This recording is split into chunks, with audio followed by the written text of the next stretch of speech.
പീരുമേട് ടൗണിന് സമീപമുള്ള ഗ്ലെൻമേരി മുണ്ടക്കൽ കോളനി റോഡിന്റെ സംരക്ഷണ ഭിത്തി ഇടിഞ്ഞ് റോഡ് അപകടാവസ്ഥയിൽ. അഴുത ആറിന്റെ സമീപത്തുകൂടിയാണ് ഈ റോഡ് കടന്നുപോകുന്നത്. ശക്തമായ മഴയിലാണ് റോഡിന്റെ സംരക്ഷണ ഭിത്തി ഇടിഞ്ഞത്. പ്രദേശത്തെ നിരവധി ആളുകളുടെ യാത്രാ മാർഗമാണ് ഈ റോഡ്. പീരുമേട് ടൗണിന് സമീപം മുണ്ടക്കൽ കോളനി ഭാഗത്തേക്കും ഇവിടെ നിന്ന് പീരുമേട് ഗ്ലെൻമേരി ഭാഗത്തേക്കും കടന്നുപോകുന്ന റോഡിന്റെ സംരക്ഷണ ഭിത്തിയാണ് കഴിഞ്ഞ ദിവസം ഉണ്ടായ ശക്തമായ മഴയത്ത് ഇടിഞ്ഞത്. ആറിന്റെ സമീപത്തുകൂടിയാണ് ഈ റോഡ് കടന്നു പോകുന്നത്.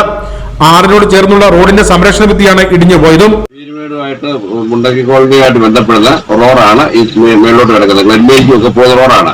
ആ റോഡിന്റെ അവിടുത്തെ കലുങ്കാണ് ഇടിഞ്ഞു പൊളിച്ച് കിടക്കുന്നത്. എത്രയും പെട്ടെന്ന് ഗതാഗത യോഗ്യമാക്കിയെങ്കിൽ അവർക്ക് ആശുപത്രിയിൽ വരാനും എല്ലാത്തിനുള്ള സൗകര്യങ്ങൾ ഉള്ളത് അവിടെയുള്ളൂ.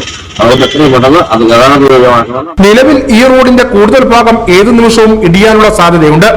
മഴ ശക്തമായി അഴുതിയാറ്റി ജലമൊഴുക്ക് വർദ്ധിച്ചാൽ ബാക്കി ഭാഗം കൂടി ഇടിയും. നിലവിൽ ഇടിഞ്ഞ ഭാഗത്ത് അപകട സൂചനാ സംവിധാനം ഉൾപ്പെടെ പ്രദേശവാസികൾ ഒരുക്കിയിട്ടുണ്ട്.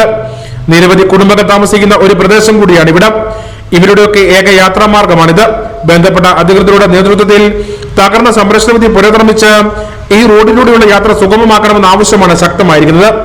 News bureau, Peermade.